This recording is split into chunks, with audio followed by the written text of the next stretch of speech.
సిగ్గుపడాలి రేవంత్ రెడ్డి. ఆడపిల్లలు 2 కిలోమీటర్లు నడిచి జాతీయ రహదారి మీద ధర్నా చేస్తే ఈ ప్రభుత్వం నుంచి ఇప్పటిదాకా స్పందన లేదు. సిగ్గుపడాలి మీరు. ఇలా పేద పిల్లలు, దళిత పిల్లలు, గిరిజన పిల్లలు రోడ్డెక్కి గంటల తరబడి ధర్నా చేసే పరిస్థితి. ఆడపిల్లలు రోడ్డెక్కి ధర్నా చేస్తే ఈ ప్రభుత్వం ఉన్నట్టా లేనట్టా?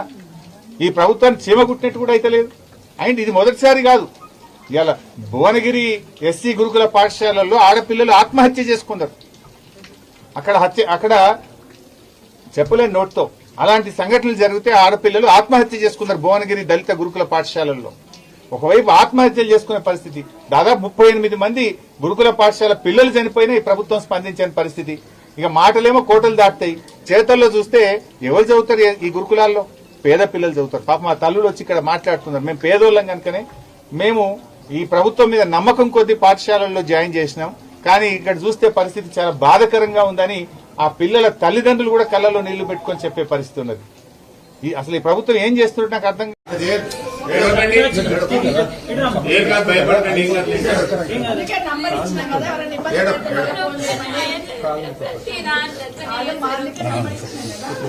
2 నిమిషాలు వస్తాను. ఎందుకు భయపడుతున్నారు?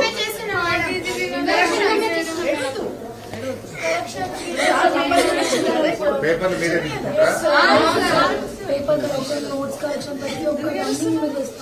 ఏమేడవద్దు, మీరు ధైర్యంగా ఉండాలి. ఇంత ధైర్యం కొట్లాడి ఎట్లా ఏడుస్తే ఇప్పుడు మీకు ఏమి ఇబ్బంది ఉన్నా మళ్ళీ నంబర్ ఉంచినాం కదా, 2 నిమిషాలు వస్తాం. మీరు ఏం భయపడద్దు. మీ క్లాస్ పాస్ అయిన వరకు మేము ఉంటాం. మీ ఎంట టెన్షన్ కావద్దు. మీరు ధైర్యంగా ఉండండి. మేము ఉన్నాం కదా.